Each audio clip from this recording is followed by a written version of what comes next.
다양한 분야의 명사를 초청해 삶의 지혜를 들어보는 시간 지혜다락방. 안녕하세요. 저는 아나운서 김미진입니다. 바쁜 현대인들에게 스트레스는 일상이라고 하는데요. 또 우울감과 불안은 수시로 느끼는 감정이라고 합니다. 여러분들은 어떠세요?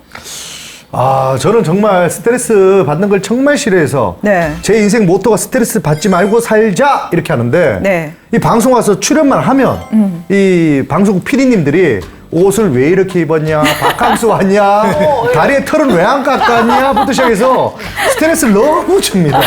그래서 방송하는 자체가 스트레스예요. 저는. 그렇군요. 네. 어떻게 그런 줄 몰랐습니다. 왜요? 네. 그랬잖아요. 예? 털 깎으라고 저한테. 예, 죄송합니다. 네, 이제 스트레스 안 줄게요. 네네네. 저 같은 고맙습니다. 경우는 그 사람이 살면서 뭐 스트레스, 뭐 불안, 우울 이런 감정을 안 느끼는 사람이 과연 있을까요? 저는 없다고 생각하거든요. 네. 예, 그렇지 않나요? 그렇죠. 뭐 저도 느끼고 있으니까요. 그래서 사실 우리가 이제 그 버릇인 것 같아요. 우리가 입버릇처럼 이런 말 많이 하죠. 우리 이동엽 씨랑 명선 씨도 아마 그럴 것 같아. 아이고 죽겠다. 아이고 죽겠다. 아이고 힘들다. 이런 얘기 해요, 안 해요? 많이 하죠. 많이 하죠. 그렇게 된다니까요, 진짜로. 아니 정말 아이고 죽겠다 하면서도 아이고 맞다 비타민 챙겨 먹어야지. 네. 아니 근데 제가 아까 오늘 아침에도 인사를 드릴 때 네. 아이고 저는 이렇게 버릇이에요. 아이고 반가움인데 장례식장 왔냐고 네, 그런 얘기 들을 수 있습니다. 그래서 우리가 이 버릇부터 바꿔야 돼요. 죽겠다가 아니라 아이고 살겠네, 아이고 나 살겠네 이렇게 바꿔줘야 됩니다. 아시겠죠? 예, 알겠습니다. 그렇게 해야 됩니다. 네. 무슨 강사님처럼 오늘 왜 해답을 주시고 그러세요? 네. 맞습니다. 현대인들에게 사실 이 스트레스를 때려야 뗄 수가 없는데요. 또 여러분들도 우울감이나 또 불안함 많이 느끼실 것 같아요. 이런 감정이 올라올 때마다 어떻게 대처를 하시는지 궁금해요. 저 같은 경우는 이제 뭐 다 아시겠지만은 바이크맨이 아니겠습니까? 네. 예. 저는 이제 스트레스를 받고 누가 나 때문에 나를 너무 스트레스를 주고 힘들게 그러면 저는 바로 시동을 겁니다. 시동을 걸고 이게 딱 잡고 그냥 따다다다다다 그냥 이 뻥 뚫린 길을 달리면서 스트레스를 시원하게 풀고 네. 맛있는 맛집에 가서 딱 먹고 오면은 뭐 그냥 세상이 다 내 것 같죠. 네. 공개 질은 별로 안 좋은 목소리가 많이 쉬었네요. 이게 안 좋은 점이 매운을 많이 먹어요. 많이 먹어서 그런가? 그래서 목소리가 이렇게 돼요. 합니다. 매운도 드시는군요. 그래서 먹게 되더라고요. 네, 저도 사실은 사실 저뿐만이 아니라 대부분 여성분들께서 달달한 거, 그리고 약간 매콤한 거를 먹으면 또 스트레스 풀리거든요. 거의 그렇지 않을까 싶습니다. 저는 먹으면서 좀 푸는 편이에요. 그렇군요. 어제도 닭발 먹었어요. 매운 닭발. 네. 그런 그걸 저한테 얘기하니까 예. 닭발 냄새 확 나네요. 그래요? 네네네. 저는 뭐 딴 거 없습니다. 이제 귀여운 토끼 같은 우리 애 셋이 있는데 방송하면서 스트레스 받은 거. 집 문을 딱 열고 들어가면 아이들 뛰어오면서 아빠 하면서 이렇게 안길 네. 때 모든 스트레스가 다 날아갑니다. 여러분들 결혼 많이 하십시오. 얼마나 좋은지 모르겠어요? 결혼을 많이 하라고요? 여봐요. 죄송합니다. 못한 사람도 있어요. 죄송합니다. 네, 이렇게 각자 스트레스를 받았을 때 해소하는 방법도 다양한 것 같은데요. 오늘 지혜 다락방에서는 이렇게 스트레스를 많이 받고 또 불안감, 우울함에 시달리는 분들을 위해서 지혜롭고 또 과학적으로 해결할 수 있는 방법을 알아보고자 합니다. 하태국 가정의학과 전문의 모시고 오늘 이야기 나눠보도록 하겠습니다. 큰 박수로 맞아주시기 바랍니다.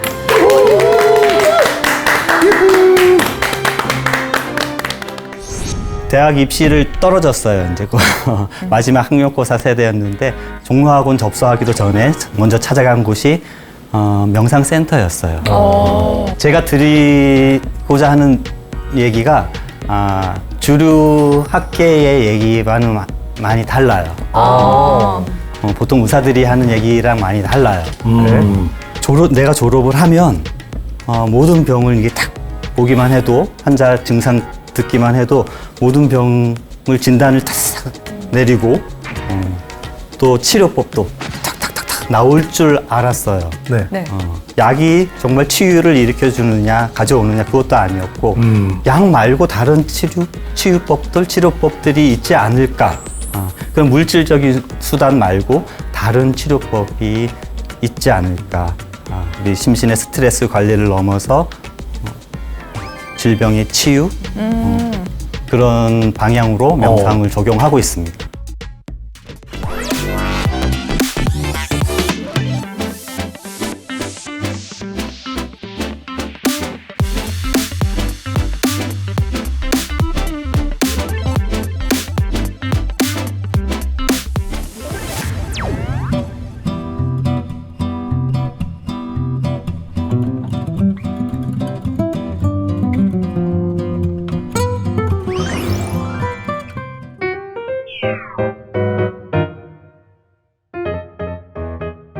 네, 안녕하세요. 저는 서울에서 요양병원을 운영하고 있는 가정의학과 전문의이자 통합의학 박사 하태국이라고 합니다. 오늘 제가 이렇게 좋은 자리에서 명상과 치유에 대해서 이렇게 말씀드릴 이런 기회를 갖게 돼서 굉장히 영광이라 생각을 하고요. 뭐 스트레스 말씀을 아까 많이들 하셨는데, 네. 그 얘기와 이 명상과 치유, 이 얘기를 어떻게 잘 접목시켜서 말씀을 드릴 수 있을까 지금도 고민에 빠져 있기는 합니다. 자, 그럼 네. 원영 선생님, 뭐 명상과 치유 공부하기 전에 저희가 앞에서 지금 스트레스 얘기 많이 했거든요. 네. 또 원장님도 혹시 스트레스 받을 때가 있습니까? 당연하죠. 지금 상당히 많이 받고 있는 것 같거든요. 이걸 지금 강의를 오늘 하기에 강의 뭐 할까 지금 스트레스 많이 스트레스 많이 받으신 것 같아요. 받으셨네요. 맞아요. 네. 지금 이 자리도 굉장히 스트레스를 많이 받고 있고요. 왜냐하면 제가 드리고자 하는 얘기가 주류 학계의 얘기와는 많이 달라요. 보통 의사들이 하는 얘기랑 많이 달라요. 네. 그래서 상당히 긴장이 되고 스트레스를 받고 있고요. 네. 그래서 미리 먼저 말씀드리는 거는요. 제 얘기가 주류 의사들, 주류 학계의 얘기는 아니라는 거를 미리 아시고 들어주시면 좋겠고, 그렇지만 좀 편하게 또 보다 진실, 진리에 가까운 네. 얘기를 제가 좀 해드리려고 준비를 많이 해왔으니까 네. 그렇게 들어주시면 좋겠습니다. 저희는 받아들일 준비가 충분히 되어 네. 있는 것 같습니다. 네. 스트레스를 해소하는 방법은 뭐 많이 있죠. 누구나 다 가지고 있잖아요. 네. 네. 근데 먹는 거는 저는 별로 관심은 없어요. 먹는 거에 대한 그 식욕은 이미 이제 내려놓은 지 오래됐고요. 물질적인 거, 먹는 거 그런 거 말고 조금 더 어떻게 보면 고상하고 고차원적인 그런 수준에서 스트레스를 관리하는 방법이 있지 않을까 그런 얘기를 앞으로 해드리려고 합니다. 네, 우리 원장님 얘기 쫙 들었을 때 우리 원장님의 스트레스 해소법은 저희가 알겠지만 쭉 얘기 해소법을 들으니까 집에 있는 사모님은 스트레스 많이 받겠는데요. 집에 들어오지도 않고 발뜻하고 검은 거 튕구고 뭐 그러면 집에 있는 아내분은 별로 안 좋아할 것 같은데 네, 어때요? 맞습니다. 네. 맞습니까? 네, 맞아요. 그래도 열심히 노력해야죠. 우리 부인을 위해서. 선생님, 전 사실 그 명상하면요. 네. 좀 특정 종교가 좀 떠오르는데 그치. 의사 선생님께서 명상을 하시는 줄 몰랐어요. 네.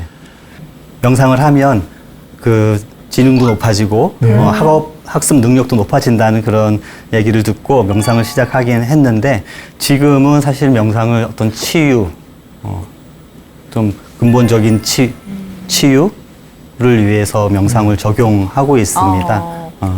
그래서 단순히 뭐 종교적인 뭐 수행이나 그런 차원을 넘어서요. 적극적인 우리 심신의 스트레스 관리를 넘어서 질병의 치유 그런 방향으로 명상을 적용하고 있습니다. 그러면 원장님은 그 명상을 어떤 계기 때문에 하게 되신 거예요?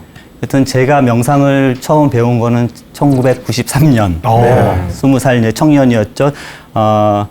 대학 입시를 떨어졌어요. 이제 마지막 학력고사 세대였는데 대학 입시를 떨어지고 그다음에 재수를 하러 서울 상경했습니다. 이제 강원도 속초가 제 고향이고요. 그래서 재수를 하러 서울을 상경을 해서 제가 제일 먼저 찾아간 곳이 종로학원 접수하기도 전에 먼저 찾아간 곳이 명상센터였어요. 방금 말씀드렸다시피 명상을 배워서 학업을 하는데 재수 생활을 이제 잘 하는데 도움을 받고자 명상센터를 찾아갔었고요. 그 제가 그때 배운 명상이 초월 명상이라는 거예요. 트랜센덴탈 메디테이션이라는 건데, 이 초월 명상은 그 인도의 명상법이 서양에, 특히 미국에 전해져서 그 서양 사람들도 실용적으로 편하게 할 수 있도록 이렇게 간편하게 변형된 명상법이라고 할 수 있는데요. 그래서 그런 명상을 이제 배우러 갔었죠. 그런데 그때 명상을 제가 처음 배우고 명상을 한번 이제 같이 경험해 본 그 첫날에 어떤 느낌이 들었었냐면요. 세상이 왜 이렇게 아름답지? 괜히 기분이 좋아지는 거예요. 편안해지고. 네.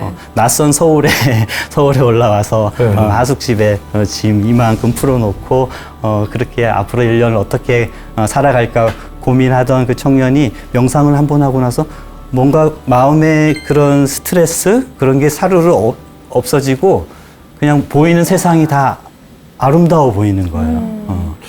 야, 이건 그런 경험을 했습니다. 네. 그래서 명상이 어떤 낯선 타향에서 학업에 이제 버팀목이 됐었고요. 그 이후에도 명상 수련을 이렇게 해서 잘 해서 대학 입시에 합격을 하고 의과대학에 들어가고 또 졸업을 하고 하면서 이제 명상을 제 그 일에 업무에 환자를 보는 치료하는 그런 일에 적용도 하게 되면서 올 초에 이제 그 다큐 프로그램에 이제 명상하는 의사, 명상하는 병원 그런 걸로 이제 소개가 됐죠. 그래서 처음에 배우게 된 계기는 네. 공부 잘하기 위해서요. 네. 정신이 명료해지는 그런 효과가 있습니다. 제가 처음에 의과대학을 들어갔을 때는요, 내가 졸업을 하면 모든 병을 이게 딱 보기만 해도 환자 증상 듣기만 해도 모든 병을 진단을 탁 내리고 또 치료법도 탁탁탁탁 나올 줄 알았어요. 네. 네. 그런 어떻게 보면 좀 거창하지만 전지전능한 그 의사, 훌륭한 의사가 될 거라고 생각을 했는데 막상 이제 의과대학 그 공부를 하고 또 의사고시를 이제 보고 나서 의사가 된 그 시점에서 나 자신을 돌아봤더니 내가 정말 치료를 해줄 수 있는 걸까? 내가 병에 대해서 얼마나 알고 있는 걸까?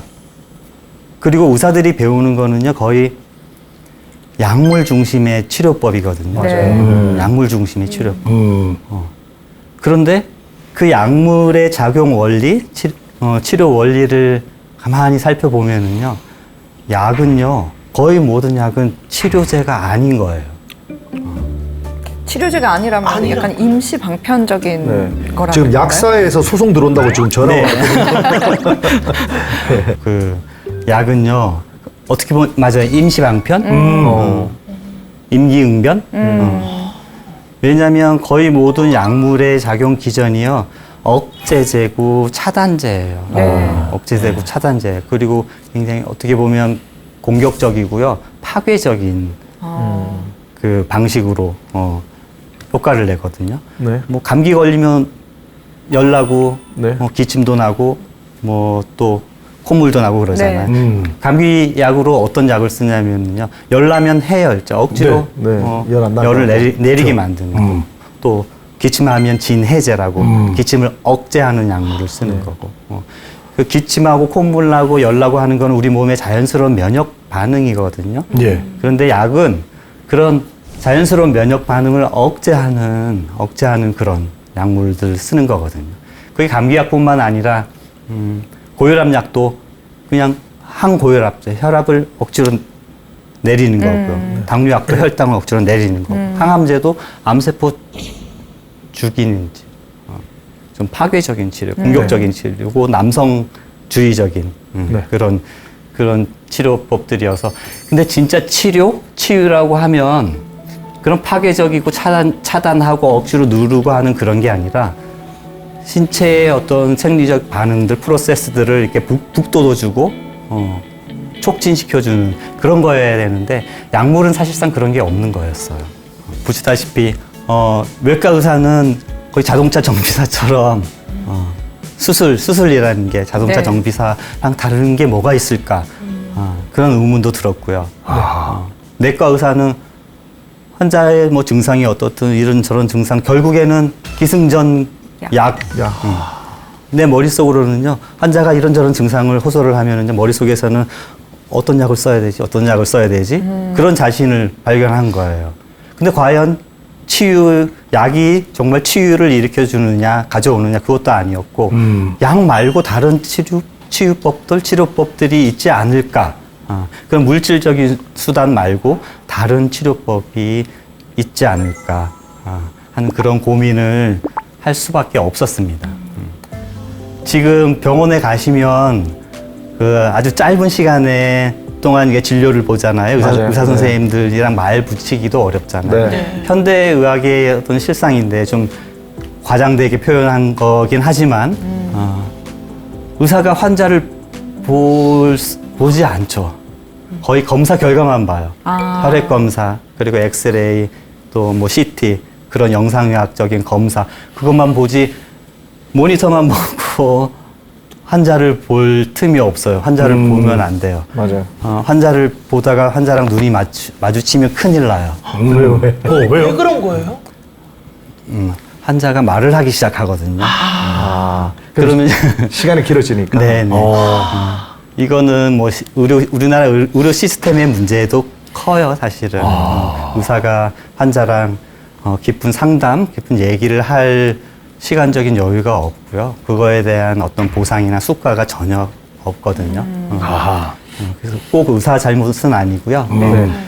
여하튼 이런 영혼 없는 진료가 벌어지고 있는 게 저의 어떤 양심의 가책을 느끼게 한 그런 면이 아주 큽니다. 근데 지금 원장님도 저희하고 눈을 안 맞추시려고 하는데 저희가 뭐 질문하고 싶어도 질문할까 봐 저희하고 눈을 안 저기 맞추세요. 플로어만 보고 계시는데. 계속 빨리빨리 넘어가려고. 맞습니다. 맞아요. 그런 긴장감이 있어요.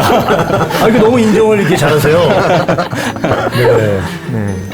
그래도 질문할 거 있으시면 네. 바로바로 언제든지 질문해 주시고요. 네, 그렇게 하겠습니다. 하여튼 그런 고민이 있었죠. 이 사진을 보시면 제 딸내미예요. 귀여워. 5, 6년 전에 찍은 사진 같은데 아니, 그러면 저 예쁜 따님이 이렇게 쌓은 돌탑입니까, 저 탑은? 네, 저랑 같이 쌓았죠. 와, 낭만 있는데요. 양양에 강원도 양양에 가면 그 네. 정암 해수욕장 정암 해변이라고요. 저런 몽돌 해변이 있어요. 네. 강원도는 네. 거의 모래사장인데 네. 저런 몽돌 해변이 좀 있어요. 가봐야 되겠네요. 명절 때 설 명절 때 네. 그 고향에 갔다가 이제 돌아오는 길에 바닷가를 한번 이렇게 네. 들렸더니 아이들이 참 좋아해요. 저런 파도도 치고 돌도 쌓고 아주 넓게 트인 그 바다. 서울에서는 아파트 숲속에서 살다가 저런 넓게 트인 자연을 보면서 아이들이 그냥 아주 신나하더라고요. 아, 신나한다, 진짜. 네. 근데 나중에 저 사진을 다시 다시 보면서 네. 어떤 생각 문득 영감이 들었어요. 어떤 생각이 들었어요. 우주는 어떤 차원으로 존재할까? 우주는 어떤 차원으로 돌을 존재할까? 쌓다가. 네. 갑자기. 그리고 우리는 왜 탑을 쌓을까? 우리는 왜 돌을 쌓을까? 그죠? 네.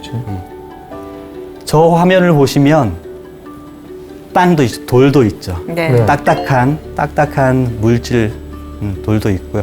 그 다음에 유동적인 물이 있죠. 물. 파도. 네. 그리고 아주 아무것도 없는 것 같은 공허한 하늘이 있잖아요. 네. 세 가지가. 그 세 가지 차원, 딱딱한 차원, 물렁물렁한 차원, 아주 빈 것 같은 그런 공허한. 차원, 세 가지 차원이 우리 눈으로 볼 때에도 우리 현실 세계에는 그런 세 가지 차원이 존재하거든요. 근데 우리 의학은 제가 배운 의학도 제가 배운 의학이라는 것은 물질만 봐요. 바디, 몸만 봐요. 몸 차원 말고 딱딱한 몸 차원 말고 보이지 않고 만져지지 않는 그런 어떤 마음의 차원, 영혼의 차원은 의학에서 배제시켜 놓은 거거든요. 우리가 왜 탑을 쌓을까요? 뾰족하게 위로. 탑이 뾰족하게 가리키는 그 방향이 뭘까요? 하늘. 그렇죠, 하늘이죠. 네. 탑은 딱딱한 돌로 쌓지만 네. 그 탑이 가리키는 방향은 하늘인 거죠. 그래서 보다 근본적인 차원은 이런 물질적인 차원이 아니라 정신적인. 정신적인 차원? 네. 네. 예. 그런 차원이 아닐까 하는 그런 영감이 들어서 제가 사진을 가져와 봤고요. 네. 4차 산업혁명 시대 얘기를 했잖아요. 네.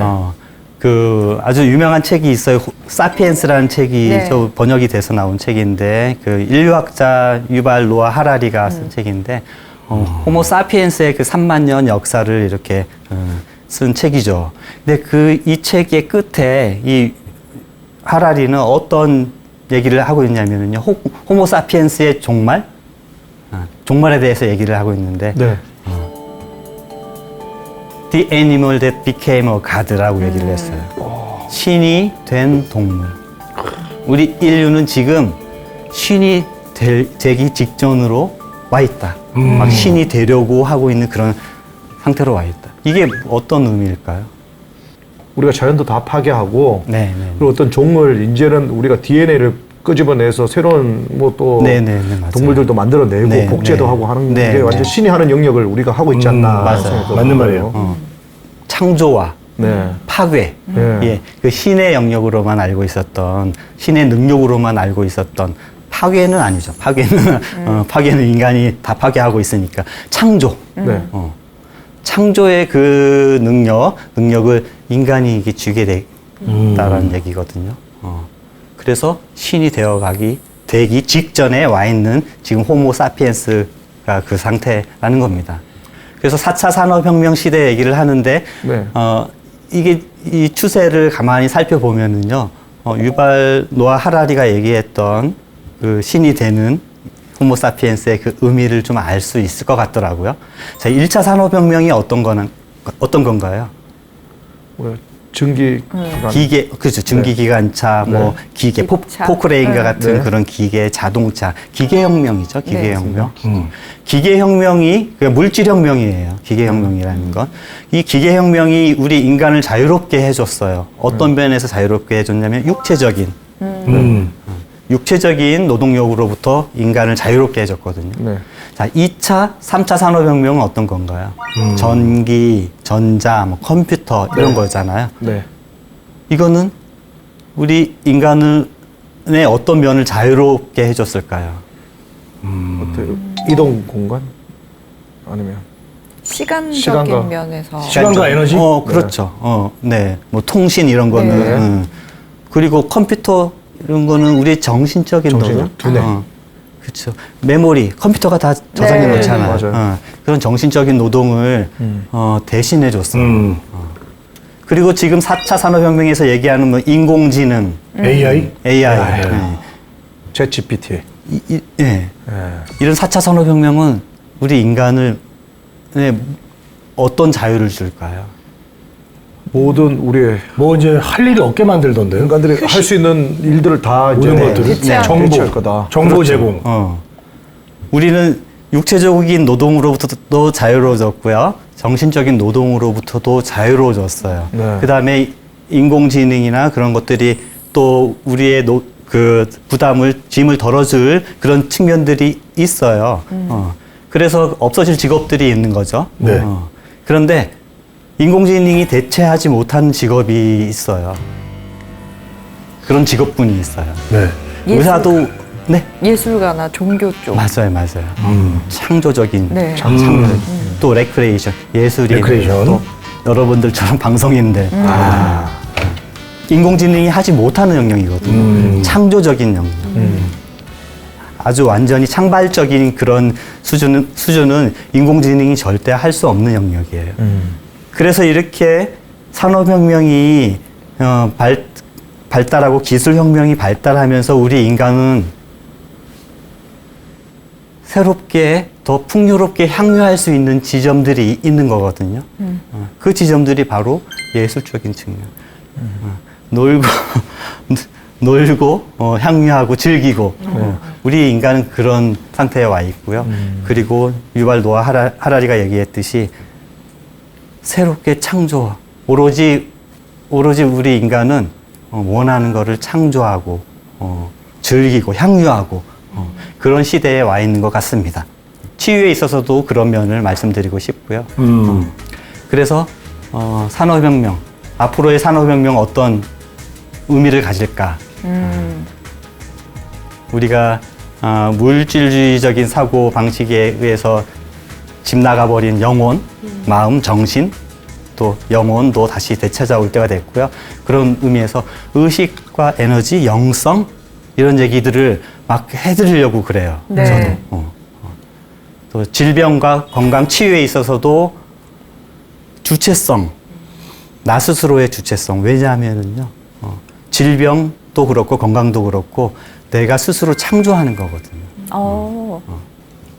그래서 마음의 창조적 속성을 이해하고 해야 되고요. 그래서 건강과 치유에 있어서도 어떤 창조적인 그런 프로세스 필요합니다. 우리는 명상을 의학으로서 좀 더 진지하게 고려할 필요가 있다라는 게 타임지 기사가 2015년에 나왔어요. 그래서 어떤 메디슨 의학으로서 좀 진지하게 의사들도 그렇고 우리 모두는 명상을 좀 다른 차원으로 고민을 해봐야 된다. 이 기사가 나온 거는요, 2014년에 그 미국 의사협회지에 이런 그 논문이 발표가 됐습니다. 시스테믹 리뷰 아티클인데 여기에서 명상이 정말 그 정신적인 스트레스나 불안 이런 것을 호전시켜 준다. 정신적인 불안, 정신적인 어떤 문제들을 그 좋게 만들어준다. 스트레스를 풀어준다. 라는 그런 연구 결과를 이렇게 발표를 했어요. 그래서 타임지에서도 그거를 이제 기사화했던 거고요. 그래서 이 논문의 저자들이 결론에서 얘기하는 게 뭐냐면 의사들도 이제 환자들에게 명상이 이러한 효과가 있으니 명상을 환자들에게 권할 줄 알아야 됩니다. 라는 그런 결론을 짓고 있습니다. 그래서 명상이 어떻게 효과를 내는지 우리가 흔히 스트레스라는 말은 잘 알잖아요. 네. 그래서 그 스트레스 반응을 가지고 먼저 명상의 효과를 이렇게 가늠해 보도록 하겠습니다. 그 스트레스 얘기를 하기 전에 요 릴렉세이션 리스판스 이완 반응 말씀을 먼저 드리고 싶은데요.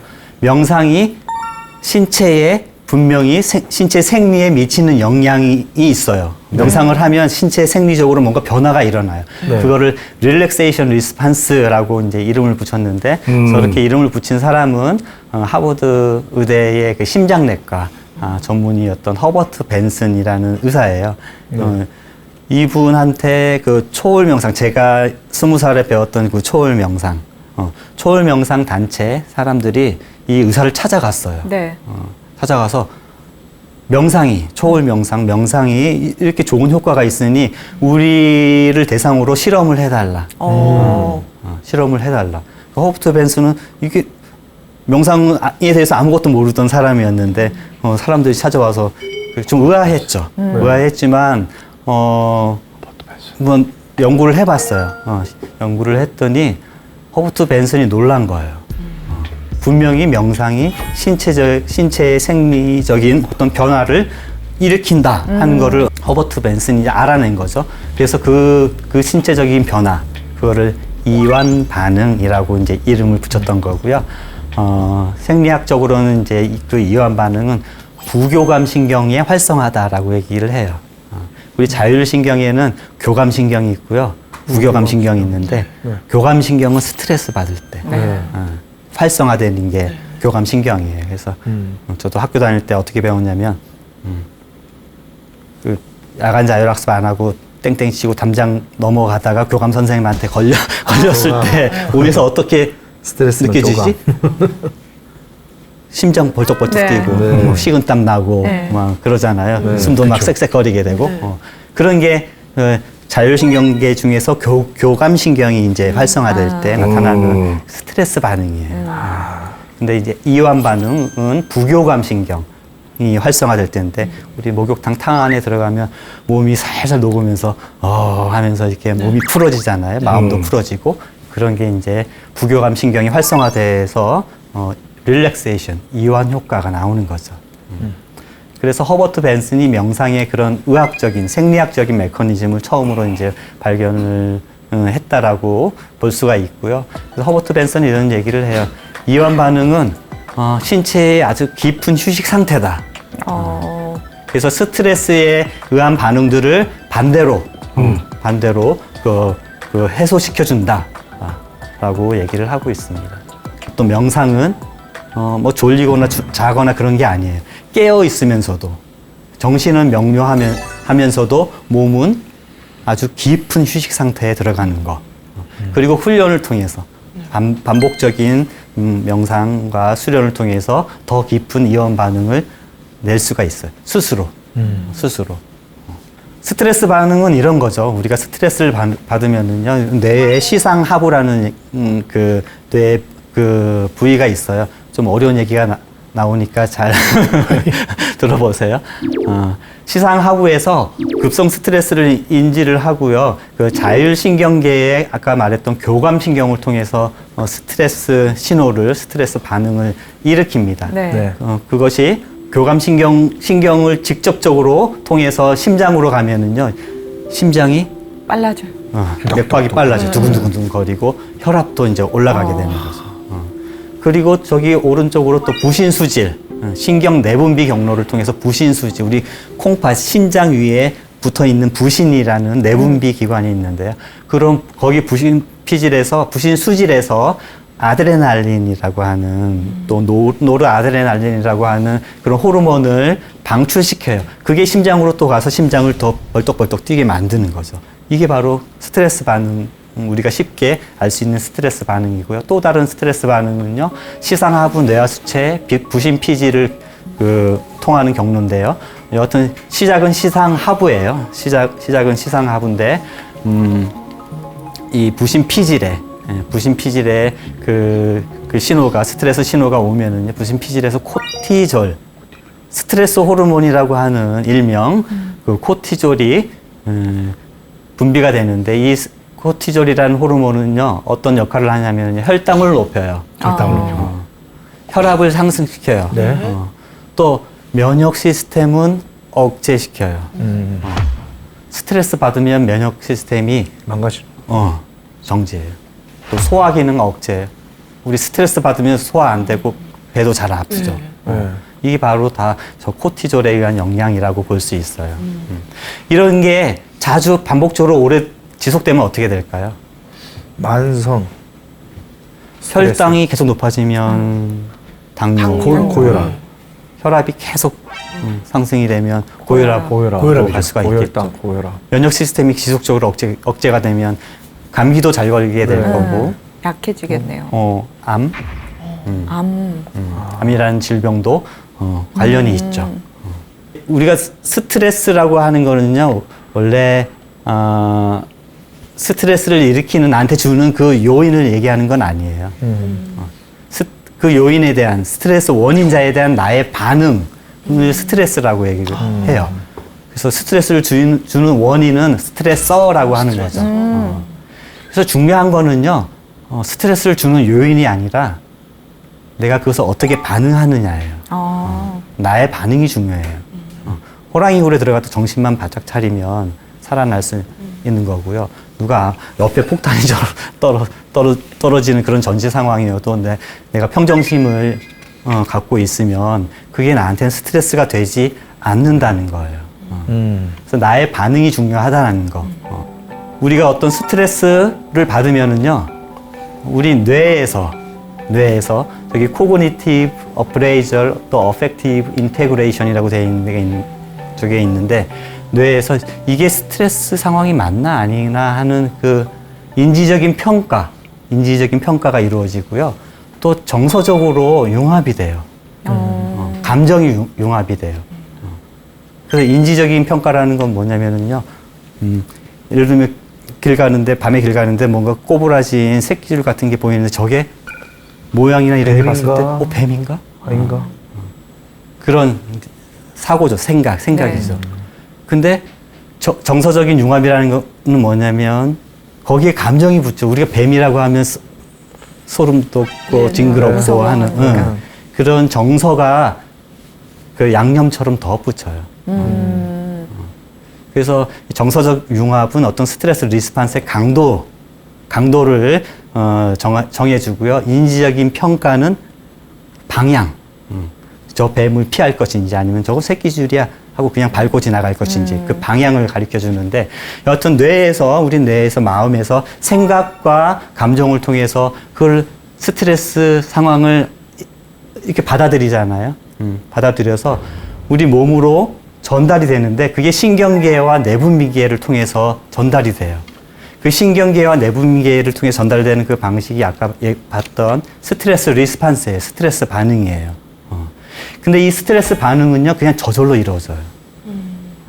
우리 뇌에서 인지적인 평가와 정서적인 융합이 일단 일어나면은요, 그 다음은요, 우리가 손 쓸 수가 없어요. 그냥 자동적으로, 이건 자동화된 시스템이에요. 네.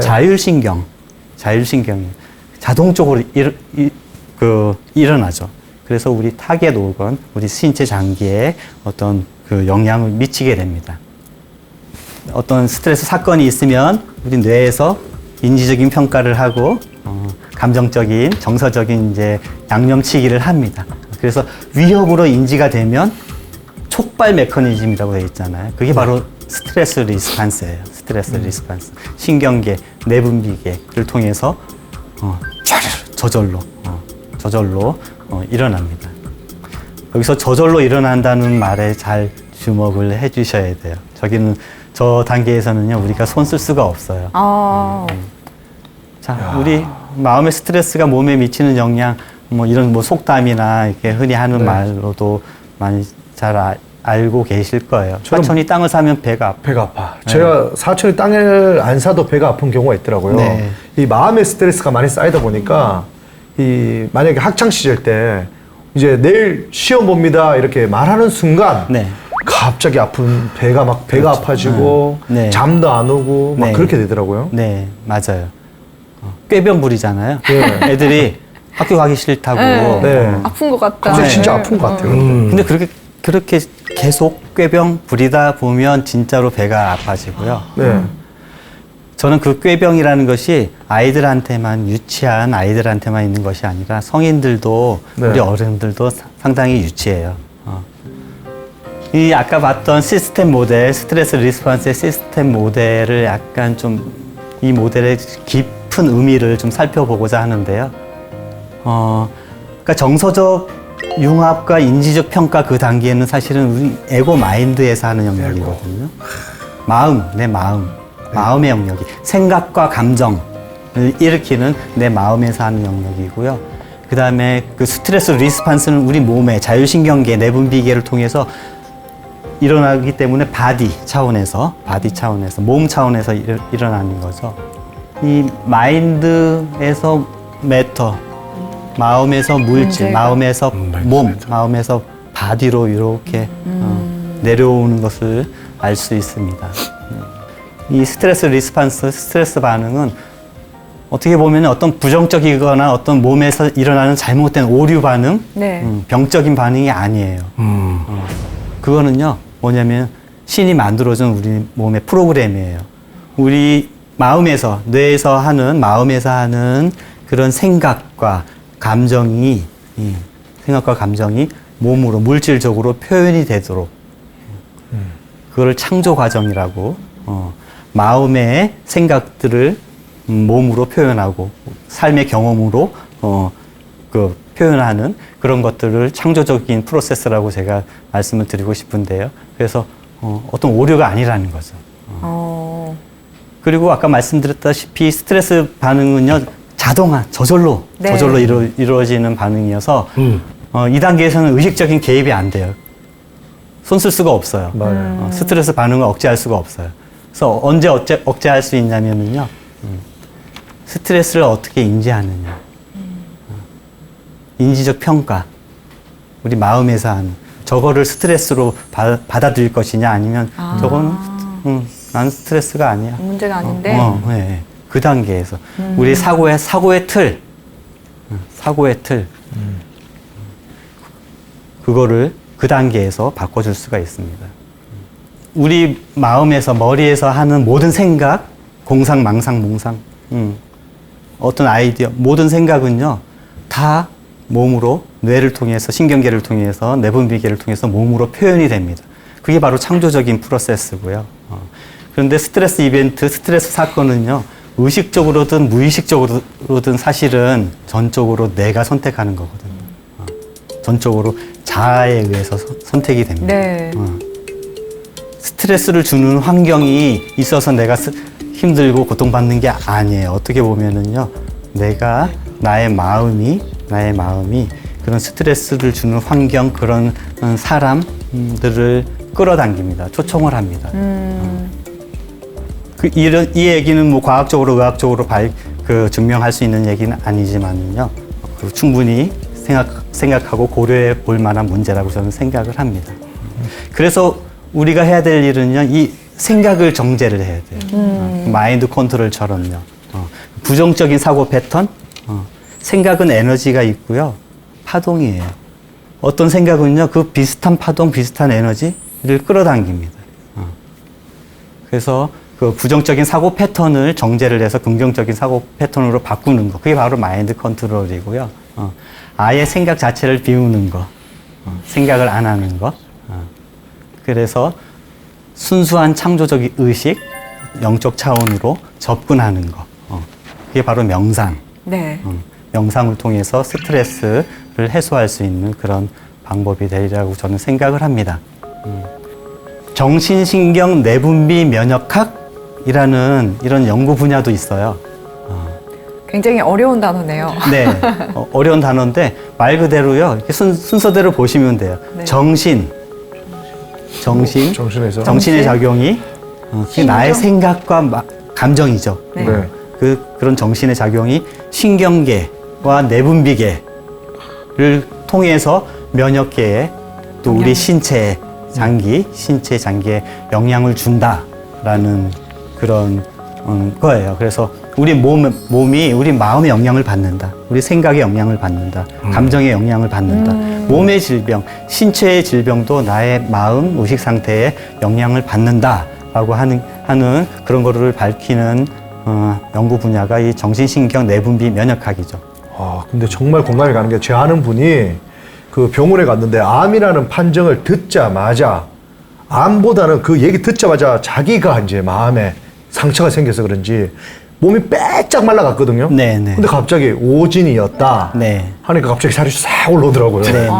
그러니까 이게 몸은 원래 정상이었는데 그 말 한마디에 네. 스트레스 받아서 살이 다 빠졌다가 나중에 오진 소리 듣자마자 네. 다시 네. 마음의 치유를 얻으면서 다시 살이 올라오더라고요. 그렇죠. 네. 그런 것을 보면 우리 마음의 작용이 분명히 몸에 영향을 미친다는 거를 알 수가 그러니까 있죠. 결국에는 부정적인 사고를 하지 않음으로써 스트레스를 덜 받고 또 그게 또 건강에도 영향을 긍정적으로 미칠 수 있다라는 네. 거고. 아주 단순하고 네. 쉬운 얘기죠. 네. 네. 오늘 강연을 듣다 보니까 시간이 정말 훌쩍 가버렸는데 네. 다음 시간에는 어떤 강연을 준비해 주셨는지 궁금합니다. 다음 시간에는요, 명상이 어떻게 효과를 낼 수 있는지, 우리의 인간의 존재 차원. 네. 명상은 분명히 몸에만 영향을 미치는 것이 아니라요, 어떤 마음과 또 마음보다 또 다른 차원의 그 무엇, 영혼에 접촉을 하는 그런 방법이거든요. 그래서 그런 것들 통해서 어떻게 명상이 도움이 되는지 조금 더 깊은 얘기, 딴 나라 얘기 같은 그런 여행을 좀 떠나보도록 하겠습니다. 네, 기대 네. 많이 하도록 하겠습니다. 하태공 원장님과 함께하는 지혜다락방은 오늘 여기서 마무리하도록 하겠습니다. 다음 주 이 시간에도 알찬 강연으로 찾아뵙도록 하겠습니다. 함께해 주신 여러분 고맙습니다.